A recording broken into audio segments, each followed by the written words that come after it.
عارف الفرق بين التلحين والتأليف الموسيقي؟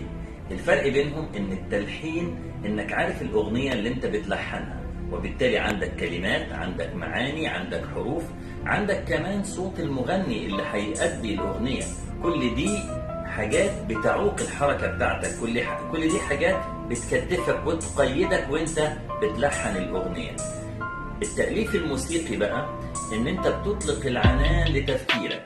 كلمة السر هنا هي الخيال اللامحدود، وهي دي الفكرة يا جماعة في المبدأ الثالث من مبادئ التفكير خارج الصندوق، وهو فصل تنفيذ عن التفكير. يعني أنا دلوقتي بفكر، يبقى ما اقعدش أفكر في مسألة التنفيذ، أركز في التفكير، أطلق الخيال وأطلق العنان لخيالي وأفكر براحتي في الموضوع. أديك مثال تاني. تخيل إن أنت سيناريست وبتكتب عمل درامي. لو أنت اللي هتقوم بإخراج هذا العمل وأنت محدد مين البطل، مين البطلة، مين المجموعة اللي هتشتغل معاك، وأنت بتكتب العمل، لو جه مشهد إن البطل لازم ينط من طيارة مثلا، هيجي في بالك لا ده انا عارف ان البطل تخين شويه مش هيقدر ينط من طياره، اخليها قطر كويس. لا بس ممكن يقع من القطر يحصل له حاجه، خلاص هو ينط من مركب عشان هينط في الميه، هتبقى الدنيا سهله وهنقدر نسيطر على الموقف. شايف القيود؟ شايف الحاجات اللي بتحجم تفكيرك وبتحجم خيالك؟ ليه؟ لانك رابط التنفيذ بالتفكير. ولكن تخيل بقى لو انت بتكتب هذا العمل الدرامي وما انتش عارف مين اللي هينفذه، وما انتش بتفكر في التنفيذ خالص، هتحط بقى ينط من طيارة، ينط من باراشوت، يعمل اي حاجة، الموضوع بالنسبة لك مفتوح ومفيش قيود. افصل التفكير عن التنفيذ.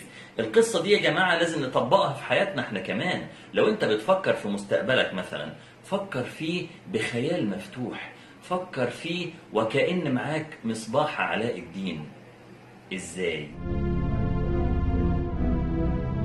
يعني مثلا لو انت عاوز تبقى لاعب كورة، بلاش يبقى اقصى امانيك انك تلعب في مركز الشباب اللي جنب البيت، ولكن ممكن تفكر ان انت ممكن تلعب في فريق كبير جدا في الدوري المصري، وبالتالي ممكن تلتحق بالمنتخب المصري، وبالتالي ممكن يجي لك فرصة احتراف خارج مصر، وتفكر مين النادي تحديدا اللي انت عاوز تحترف فيه، وبالتالي ازاي ان صورك هتبقى موجودة على اغلفة المجلات العالمية.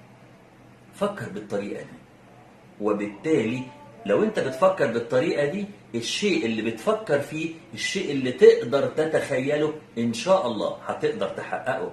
لو بتحلم تبقى مذيع، بلاش يبقى اقصى امانيك انك تشتري مايك وتسجل حلقات في البيت لاخواتك مثلا او لاصحابك، ولكن ليه ما تفكرش ان انت تبقى صاحب مؤسسة اعلامية؟ ليه ما تفكرش انك تبقى رئيس مجلس ادارة في قناة كبيرة جدا ومشهورة؟ ليه ما تفكرش انك تبقى انت المذيع الاول في بلدك او عالميا؟ وهكذا يا جماعة. وانتوا بتفكروا في مستقبلكم، وانتوا بتفكروا في حل مشاكلكم، افصل التفكير عن التنفيذ. اللي اخترع السيارة ما كانش احسن واحد بيقودها، واللي اخترع الطيارة ما كانش احسن واحد بيطير بيها. افصل التفكير عن التنفيذ.